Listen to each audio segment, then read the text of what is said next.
42 minutos pasaron de las 11 de la mañana y en una hora puntualísima, teniendo en cuenta que hubo que abrir un paquete de facturas, saludarnos para las cámaras, y etcétera, etcétera, etcétera, está con nosotros, como habíamos prometido, Mario Gaitán, candidato del bloquismo dentro del grupo de intendentes o candidatos a intendentes que lleva a Sergio Uñac como candidato a gobernador. Te iba a decir el compañero Gaitán, el correligionario Gaitán, el camarada Gaitán, en la jerga bloquista, ¿qué se dice? Es correligionario. Correligionario. Correligionario, sí. Por la raíz radical, viene de ahí. Exactamente, exactamente. Contame, antes de arrancar, bueno, y estamos, por supuesto, perdón, voy a presentar a mi compañero Germán Montoya, que va a estar hoy, que es un cantonólogo. ¿Cómo llamamos? Cantonilólogo. Cantonilólogo. Muy bien, muy bien, muy bien. Nosotros tenemos el área de retamo Está espectacular. muy cantonista. Ya te vas a enterar. Sí, sí. Yo voy a decir algo con una visión porteña, ¿no? Soy sanjuanino por adopción, vivo hace 32 años acá, pero sigo hablando como porteño, soy porteño. Y cuando todavía me hablas del bloquismo, a mí, Sí. en general, pienso en tipos grandes, pienso en tipos que estuvieron vinculados al último gobierno bloquista, que fue el de Gómez Centurión, si no me equivoco. ¿Cómo entra un pibe joven? ¿Cómo se vincula con el bloquismo un tipo joven que de pronto no vivió al bloquismo en el poder? A ver, es una cuestión de familia. Ajá. Yo empecé a militar a los 16 años, a los 18 años apenas me pude afiliar, me afilié y desde ahí que vengo trabajando dentro de las filas del bloquismo. Sí. Yo siempre digo que cuando vos vas y hablas con tus tíos y tus abuelos, ellos en realidad, y te hablan del bloquismo, ellos te están contando de sus años de juventud y todo lo que hicieron cuando ellos eran jóvenes. No nos podemos olvidar que Aldo, Helio, Federico tenían de 18 a 20 años cuando fundan este movimiento popular que después va a ser el Partido Bloquista. Y después Leopoldo Bravo también era joven porque tenía 27 años cuando estaba en Rusia y tenía 32 cuando se vino a hacer cargo de la gobernación de San Juan. Y Javier Caselles, que es otra persona que ama mucho la gente, fue el intendente más joven de la Argentina y tenía menos de 30 años cuando era intendente de Capital. O sea, los jóvenes siempre hemos estado impulsando al Partido Bloquista. Y la lista que me acompaña, para enganchar un poquito, son personas que tienen 32, 35 años. Yo soy el más viejito, por decirlo de esa manera. Y son todos chicos que tienen muchísimas ganas y que verdaderamente ven en el Partido Bloquista la posibilidad de ir modificando las cosas. El bloquismo, para mí y para todos los bloquistas, es transformación. Tenemos que tener en cuenta que cuando aparecen este movimiento de jóvenes, porque ellos encabezaban una cantidad impresionante de jóvenes en toda la provincia, vos tenías a un San Juan, que era una provincia más, dentro de todas las provincias gobernadas por la oligarquía. Decíamos, bueno, Cuyo vino, entonces vos tenías principalmente a los bodegueros manejando los destinos económicos y políticos de San Juan, y verdaderamente hacia las clases humildes había un atraso total. A partir del bloquismo vos vas a empezar a tener hospitales que van a atender a todo el mundo, no solamente los que tuvieran plata. Vas a tener una transformación caminera que va a permitir que todos aquellos pueblos que estaban desconectados de la ciudad de San Juan empezaran a estar conectados. Obviamente ya teníamos el tren, pero el tren no llegaba a todos lados. Necesitábamos abrir caminos para conectar Calingasta, Iglesias, Háchal, Valle Fértil y otros departamentos que también se sentían de alguna manera olvidados. Se inició una transformación enorme de la provincia. Vos imaginate que nosotros fuimos elegidos democráticamente para gobernar 3 periodos de gobierno, que en aquel momento eran de 6 años. Entonces tendríamos que haber gobernado 18. Sí. Y en realidad terminamos gobernando 6 porque todos los gobiernos bloquistas eran interrumpidos, ya fuera Venía Cristina y les daba un golpe. En ese momento vos lo tenías, Ah, no era Cristina. Dale, no. no, vos tenías a un Irigoyen que si bien venía del radicalismo y en teoría tenía que tener una concepción popular del gobierno, en realidad se había transformado, no voy a decir en una persona tiránica, pero había mucha intolerancia. Entonces estos partidos, como era el Partido Bloquista o el Encinismo en Mendoza, eran reprimidos. A ver, a Encinas lo matan. Sí, los cagan a tiro. A ver, a Federico Cantoni casi lo matan. Era cabeza dura, entonces no se murió.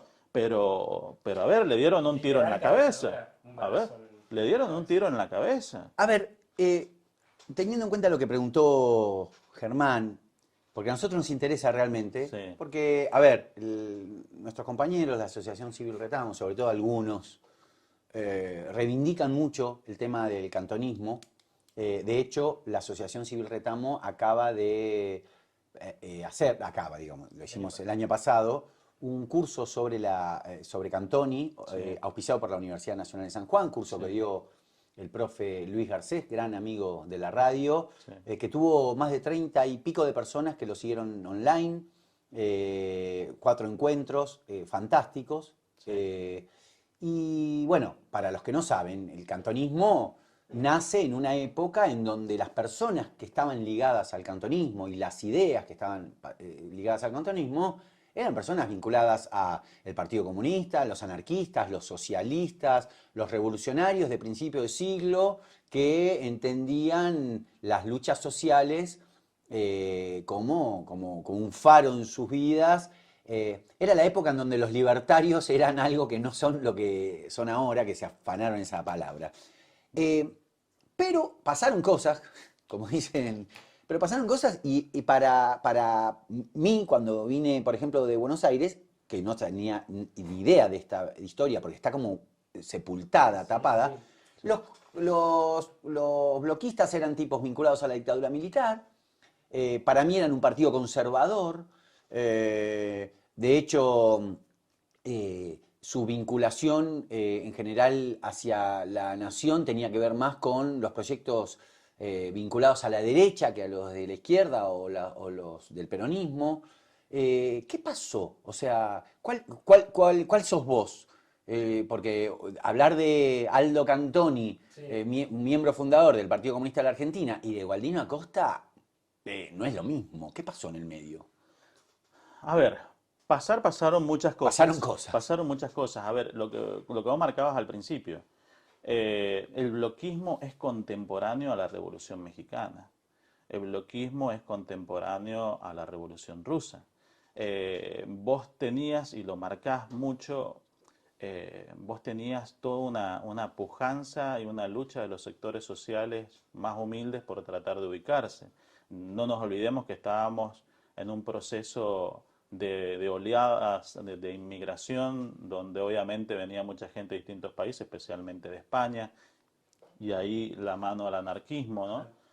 Pero también de otros países. Nosotros tenemos historia. A ver, nosotros tenemos historias, por ejemplo, una es el abrazo entre la foca y el oso,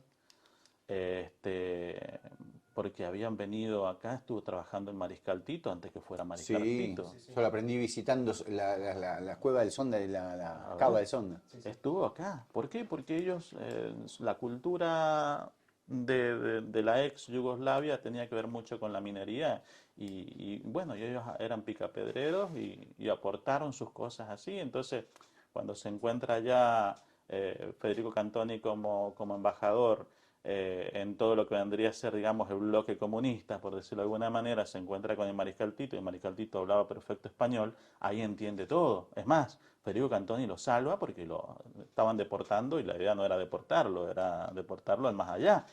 Y lo salva y permite que se vaya con vida del país. Entonces vos tenés todo eso. Nosotros hemos tenido muchas charlas internas porque obviamente vos a toda esta camada joven le decís que el bloquismo se hizo cargo del gobierno de San Juan en momentos donde gobernaba las Fuerzas Armadas, y muchos de nosotros no entendemos. Lo que no sabemos es que también han habido desaparecidos bloquistas, porque nosotros tenemos una raigambre en lo que es la parte del derecho y hubieron muchos bloquistas que estuvieron defendiendo... Perdóname, para vos los bloquistas que colaboraron y que participaron como funcionarios del gobierno militar son traidores? No, no estoy diciendo eso. ¿No? Digo que en su momento el bloquismo seguramente adoptó una posición que consideraban que era la menos dañina para la provincia y antes de tener un gobierno netamente militar manejando la provincia, prefirieron que hubiese un gobierno cuasi constitucional o de un partido político que más o menos ablandara un poco la cosa en San Juan. Y digo ablandara porque yo no puedo desconocer que han habido desaparecidos, han habido torturados en la provincia de San Juan, principalmente del lado popular, del lado justicialista. Eso yo no lo puedo discutir, y es una charla que nos tenemos todos pendientes de alguna manera, si bien por ahí se puede justificar como diciendo, a ver, si no hubiésemos estado nosotros hubiese sido peor. Está bien. Pero han habido interventores que han sido bloquistas y bueno, eso sucedió. Aprovechando, bueno, lo que me estás contando, lo que estás contando ahí a la audiencia, ¿se puede decir que el ala más conservadora del bloquismo, la que se presenta a esos años que estás contando, es la que se separó del bloquismo? No. Vos decís que los que no están dentro de... Claro, los que no están bajo la línea de Rueda. Los que no están con Rueda, con Uñac. A ver, la rivalidad si vamos a hablar de rivalidades entre fuerzas políticas, viene por el hecho de que ambos partidos son partidos populares y buscan el mismo voto. Entonces, cuando nos tocó competir, competimos siempre con el justicialismo. Entonces, en la calle se producían los enfrentamientos. A ver, enfrentamientos tranquilos por un cartel y otros enfrentamientos que fueron más complicados. Todos hablan de unos tiros que hubo ahí a la altura de Energía San Juan, en lo que es calle Mendoza y Libertador. A ver, y eran pasiones propias de la juventud y que cuando iban y le preguntaban a don Leopoldo, él decía, bueno, son jóvenes, hay que entenderlo. Él decía eso. Hay que entender a los tipos que van a los tiros. Pero bueno, eran cosas del pasado. El cantonismo era de armas tomar. A ver, lo teníamos, pero a ver, nosotros lo sabemos porque contamos las historias y sabemos las cosas que pasaban. Niño, dale. Pero a ver, es un partido apasionado. Yo creo que las diferencias con el justicialismo vienen por ahí y no por una cuestión de posicionamiento a la derecha y a la izquierda. Obviamente nosotros tenemos gente que está posicionada tal vez un poco más a la derecha mía, porque yo me considero más de centro. También tenemos miembros del partido que están más hacia la izquierda. Ya se generan discusiones dentro del partido, vas a tener gente que te está diciendo, che, el próximo candidato tiene que ser, para presidente tiene que ser Milei. Y para mí me parece una aberración total, pero es parte de la discusión de todos los partidos políticos. A ver, me la dejaste picando. Yo entiendo que uno discute política y cada uno piensa de otra manera y ahora va a venir Belén Barbosa, etcétera, etcétera. Ahora, yo con Belén Barbosa puedo discutir de política, cagarme de la risa, ella me puede chicanear a mí, yo a ella. Lo que Belén Barbosa tiene claro, y yo tengo claro, que si bien podemos compartir las facturas, el mate, una charla, un asado y lo que quieras, lo que no podemos compartir es un partido político. Claro. Porque yo me considero un tipo de izquierda, de origen, de formación marxista. Cristina Kirchner me parece una estadista, con la cual disiento un montón de cosas, pero admiro a Eve Bonafini, etcétera, etcétera. Me la paso hablando de estas cosas todos los días de mi vida aquí en la radio. Belén no. Con lo cual, digo, bueno, está todo bien. Podemos ser vecinos, amigos, compañeros de trabajo, lo que sea, pero lo que no podemos es estar en el mismo partido político. Yo no podría compartir un partido político con un tipo que dice Milei me parece la salida. Tengo compañeros de trabajo que van a votar a Milei, pero estar en el mismo partido político, ¿cómo se hace eso? Y lo que pasa es que estamos hablando de bloquismo. El bloquismo es diferente. Pensé que solamente eso pasaba con los peronistas. A ver, no, el bloquismo es diferente. El bloquismo es, vos vas a tener un foro de ideas. Vos vas a tener distintas opiniones. ¿Me entendés? A ver, vas a tener gente que opina una cosa y que opinan otra. Y vamos haciendo una construcción. Porque nuestro interés está aquí en San Juan. Nosotros no somos un partido nacional. Somos un partido provincial. Entonces, vos tenés canales. Tenés un canal que es el canal que hicieron los Cantoni, que es el más ancho, y después tenés, por el medio, van pasando distintas vertientes del pensamiento. Que los Cantoni decían que una vez que apareció el peronismo, ellos ya se sentían representados a nivel nacional en ese momento y pedían la disolución del partido bloquista. Cuando vos te viene un Perón que te dice, señor gobernador, yo quiero hacer lo mismo que usted, pero en la nación, estamos hablando de Perón, es porque las cosas habían funcionado en San Juan y Totalmente. también podían funcionar en la nación. Exacto. Entonces, de alguna manera, nosotros somos inspiración de un montón de conquistas que se tenían que hacer por justicia, y que se tenían que dar por justicia a todo un país. Obviamente eso no significa que nosotros no discutamos cosas hacia la vida interna, pero nosotros tenemos cuestiones muy en claro. Como yo te decía, lo más importante para nosotros toda la vida es San Juan. Yo siempre, en un discurso me acuerdo y siempre me lo recuerdan, dije que el bloquismo es tan sanjuanino como el viento sonda. Es una creación propia, nuestra. Claro. Y nosotros lo que hacemos es buscar la manera que San Juan siga creciendo, que Pocito siga creciendo, sin perder su raigambre y su cultura y sus cosas. Nos queda tiempo, no muchísimo tiempo. ¿Vos querías preguntar? Sí, quería, bueno, aprovechando que ya está hablando de Pocito, ¿no? Dale. Aprovechando que ya está hablando de Pocito, ¿cuáles son tus propuestas, Mario, acá en Pocito? El gringo dijo, perdón, el gringo dijo, ¿qué le vas a preguntar? El gringo dijo, preguntale de Pocito. Preguntale de Pocito. Bien, a ver, vamos a hablar más o menos de lo que nosotros tenemos pensado. Y lo hacemos obviamente de un diagnóstico. Vos, cuando recorres cualquier parte de Pocito que no se debe llevar hasta ahí, te van a decir, independientemente si tienen más o menos comodidad, te van a decir que se sienten de alguna manera olvidados, que están faltando servicios, que está faltando acompañamiento del municipio, que está faltando de alguna manera impulso desde el municipio hacia los sectores productivos, hacia los sectores turísticos. Nosotros hemos desarrollado una propuesta que justamente tiene que ver con que cuidemos lo que tenemos, ¿sí? A ver, nosotros vamos a hacer una gran apuesta hacia lo que es el agroturismo, el ecoturismo, el enoturismo, para que cuidemos lo que tenemos. A ver, ustedes están asentados en un lugar maravilloso, que es la zona del Abanico, Sí. y que tiene un potencial turístico enorme. Nosotros vamos a trabajar para que el turismo y el turismo amigable con la naturaleza sea el próximo motor económico del departamento. Ya tenemos un motor económico que es el agro. Somos la mayoría de las cámaras, ya sea de semilleros, de ajeros, de tomateros, incluso el pistacho se da acá en Pocito, no digo únicamente, pero se da muy bien. Está integrado por positanos. Entonces nosotros lo que tenemos que hacer es que el turismo sea el próximo motor del departamento y que te permite a vos llegar con todos esos servicios que la gente piensa que a ellos no le va a llegar nunca. Y que podamos aportarle a los jóvenes una salida laboral y que su primer empleo formal y bien pago no se dé a los 28, 29 años como dicen las estadísticas, sino que se den antes. Entonces nosotros vamos a trabajar muchísimo en eso, vamos a trabajar en seguridad, que está haciendo falta, porque Pocito siempre fue una zona tranquila y ya empezamos a tener problemas como los arrebatos en plena vía pública, y esas son cosas que tenemos que tratar de trabajar. Vamos a trabajar obviamente en iluminación, hay un montón de propuestas que seguramente lo van a poder ver más desglosado en nuestras redes sociales y en folletería, pero principalmente vamos a trabajar mucho con el turismo para que Pocito pase a ser una marca internacional.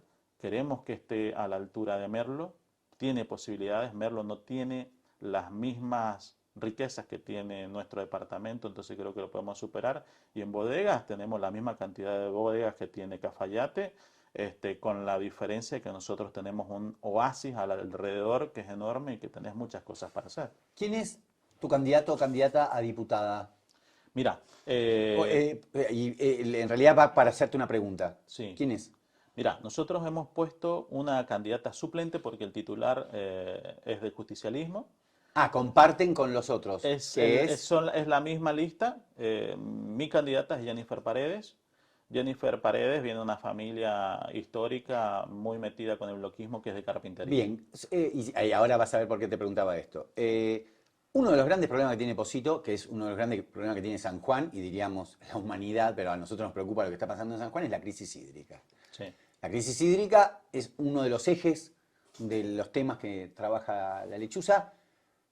Orgullosamente, entre comillas, porque no estamos orgullosos de la crisis hídrica, decimos que hace mucho tiempo venimos, por nuestros vínculos con la universidad, con el INTA, con científicos amigos de la lechuza, pronosticando lo que la ciencia ya dice hace 30 años por lo menos, de que se iba a armar un quilombo bárbaro, quilombo en el cual ya estamos. La gran discusión es de quién es el agua. ¿Sí? De un lado se sonríe porque dicen, ¿qué quilombo que me está metiendo? Pero a eso vinimos nosotros por lo menos, a meterte en algún quilombo. Por un lado están los que dicen, el agua, dice acá que tengo tantas horas de agua, el agua es mía. Si viene un gobierno que se mete con el agua, es un gobierno castro-chavista, iraní, comunista, que se come a los niños y además se mete con la propiedad privada. Del otro lado están, muchachos, el agua hay que repartirla. Los que hablan de entregarla de acuerdo a las necesidades, no es lo mismo si tenés zapallitos, si tenés chipicas, si tenés espárragos o lo que tengas. Algo hay que hacer con el agua, todos están hablando con el agua en medio de situaciones traumáticas. A nosotros nos ha pasado, aún teniendo reservorio y teniendo sistema presurizado, lo que nos pasó es que nos cortaron el agua porque no hay agua y se nos secaron los zapallitos, digamos. Es terrible lo que estamos pasando. ¿Cuál es tu posición, si podés, brevemente, frente al tema de la crisis hídrica y si estás de acuerdo con modificar la ley de aguas? Mira, te digo dos cosas. Me sonreía porque vos, en este momento, la batería de pozos que son por las cuales se están peleando todos los productores fueron construidos por el bloquismo allá en la década del 80. Y vos me vas a decir, y los bloquistas, ¿por qué se pusieron a hacer eso si no había problema de agua? Planificación. Porque nosotros vamos a tener, es bíblico, vas a tener años de vacas gordas y vas a tener años de vacas flacas. En este momento todos quieren usar esa batería de pozos porque es la que le va a dar la solución momentánea al tema de la escasez de agua. Eso es de la década del 80.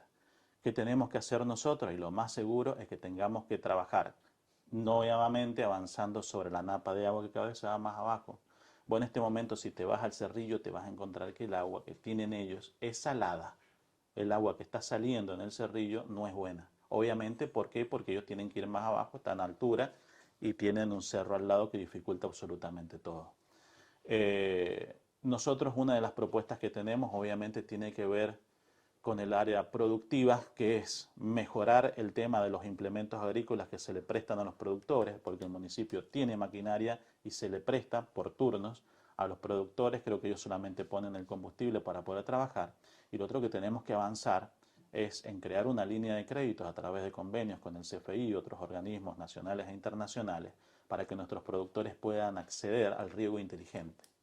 Porque no tenemos que acabarnos los pocos recursos que nos están quedando.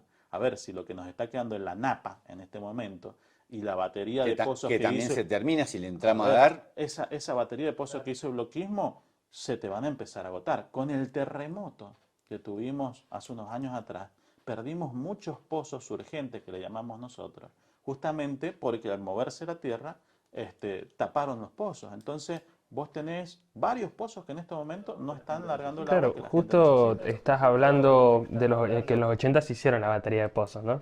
Pero Pero antes, en el 27, se cambió la ley de aguas que venía desde el virreinato, donde se... Era un zurdito que se llamaba ¿cómo? No, sí, Federico Cantoni.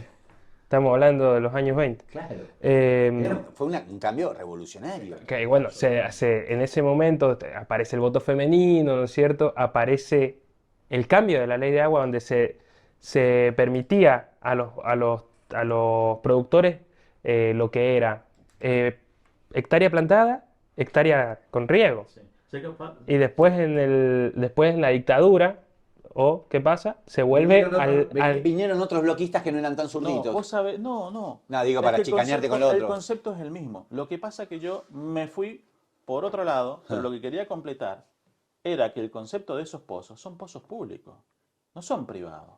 Claro.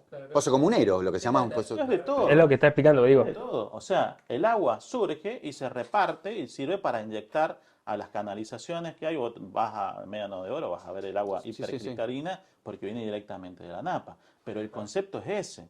¿Qué pasa? Y yo he empezado a ver que lo empiezan a cerrar con tela, le empiezan a poner candado para que no puedas acceder. Vos si que te querés ir a bañar a un surgente, te vas y te bañás. Porque nadie te puede decir nada porque es público. Porque viene de ese concepto que vos me estás dando recién. Entonces, a ver, ¿qué pasa? Es un recurso que empieza a escasear y vos lo que no querés es justamente que te vayan a romper el pozo o te vayan a romper el reservorio. ¿Se entiende de alguna manera un poco dónde viene la pelea? Porque es justamente un bien escaso y nos vamos a terminar peleando todos por el agua. Pero tenemos que empezar a trabajar inteligentemente y volver a planificar. Esa planificación que se hizo en un momento donde no hacía falta es lo que nos está sirviendo en este momento. Planifiquemos para más adelante porque no sabemos cómo. Sí, sí, no, te vuelvo a preguntar. Bueno, en ese momento, que te digo, que Antoni decía, hectárea plantada, hectárea llegada. Ahora que estamos viendo que se sigue llegando a manto, se tira el agua porque hay muchos terrenos que tienen derecho, el derecho divino al agua, que no sé por qué llega el derecho divino al agua, que eso es de la época colonial, como te decía, que no tienen nada plantado. O sea, eso como vos con tu diputado que va ahí, o diputada en este caso, que va a ir a la legislatura, ¿pensás que se puede cambiar algo? Yo creo que se viene un análisis profundo y que podamos hacer, como yo te decía, una distribución inteligente de un recurso que es necesario para la vida, no solamente para regar las plantas, sino para que nosotros podamos pasar 48, 72 horas. A ver, el agua es hiper necesaria. Y tenemos que dar la discusión y a mí no me cabe la menor de las dudas que esa discusión la puede empezar tranquilamente el bloquismo porque nosotros damos discusiones de cosas que muchas veces por ahí a la gente le molesta. Che, no le cebamos ni un mate a este hombre que además Bueno, trae la está factura, horrible buena. ese No mate. pasa. ¿Te bancás uno lavadito? Sí, vamos, vamos. Bien. ¿Sabés jugar al ping-pong? Sí, vamos. ¿Jugamos? Dale, dale. Cortito, porque nos quedan pocos minutos. Yo te tiro un nombre y Sí. el otro día le dije, ¿a quién candidato? Le dijo, son 3, 4 palabras. Y a 8 minutos estuvo hablando. Uy, yo soy de esos. No porque Tiene que ser ping-pong. termina, después viene el Expreso Farco, después viene Belén, que debe estar por ahí. Sí.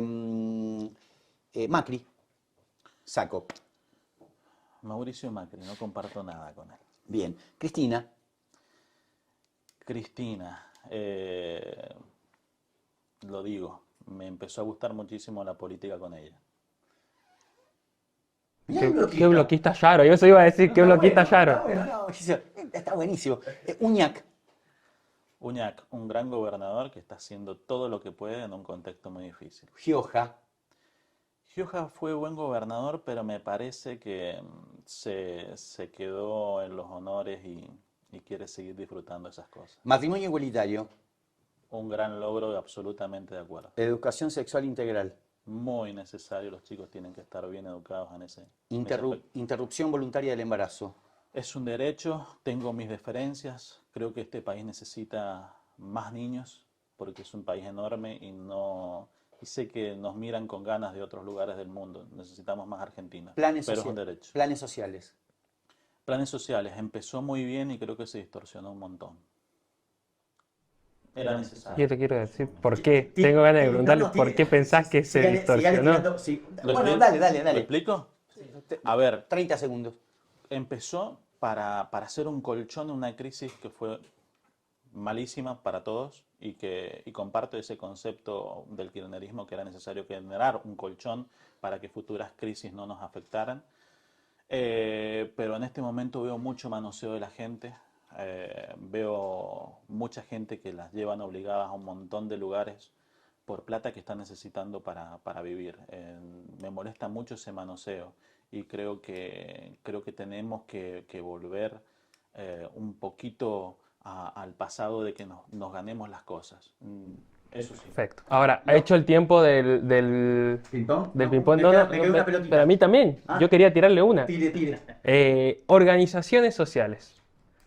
Organizaciones sociales. A ver, en San Juan tal vez no sean tan fuertes como en el resto de las provincias, principalmente de la Pampa húmeda. Surgieron, como te decía, en un momento muy complicado donde era necesario organizarse. en un momento donde estaba que se vayan todos y era necesario generar nuevos liderazgos. Me molesta que por ahí muchos referentes hayan transado de la manera que transaron con el poder político económico, que después fue el creador de la grieta, porque la grieta es para que nada cambie. Por eso yo también soy antigrieta. Loma Negra, quilombo de Loma Negra en Pocito. Histórico, y que esta radio peleó un montón para que no se hiciera. Yo también quiero un cerro protegido y cuidado. Tenés un minuto para decir lo que se te dé la gana. Hablarle a la gente que te está escuchando, a los bloquistas que tienen decidido el voto, a los que están escuchando la radio y no tienen la menor idea a quién votar. Hace campaña. ¿Por qué te tienen que votar, man? A ver, tienen que acompañar el bloquismo primero porque es un partido que siempre trabajó por la gente y lo sigue haciendo y lo va a seguir haciendo siempre. Somos un partido de San Juan y lo que a nosotros nos interesa, como decía siempre, es San Juan. Y no nos comprometemos en las peleas que tal vez puedan haber en Buenos Aires. Esa mosca es una mosca gorila. Sí, pero Porque te no está sé, molestando. tal vez- ¿Cómo le dicen a los gorilas? No. No, dale. Déjalo que tienes un minuto. Así que ver, y tenemos una propuesta que creo que es una propuesta concreta y buena, que no la he visto en otros sectores. Creo que vamos a tener 22 candidatos, sería bueno que hayan 22 propuestas, me entristece no verlas. Creo que tenemos mucho para dar por este departamento. Cuando decimos Pocito me gusta, es con las dificultades que tiene, pero también queremos solucionar para que esté mucho mejor y que nos siga gustando y que nos guste más. Hay mucho trabajo por hacer y la verdad que me encantaría estar en esa posición y con esa responsabilidad de poder dar una mano más a la gente. Muchas gracias por haber venido. La verdad, un placer. No nos conocíamos, vos no conocías a la lechuza, nosotros no te conocíamos a vos, pero bueno, si para algo sirve una campaña es para que la gente se conozca, lo cual ya no es poco. Voy a decir algo. Dale. Me enteré que se comieron unos chorizos justamente por el tema de los cursos de Cantoni.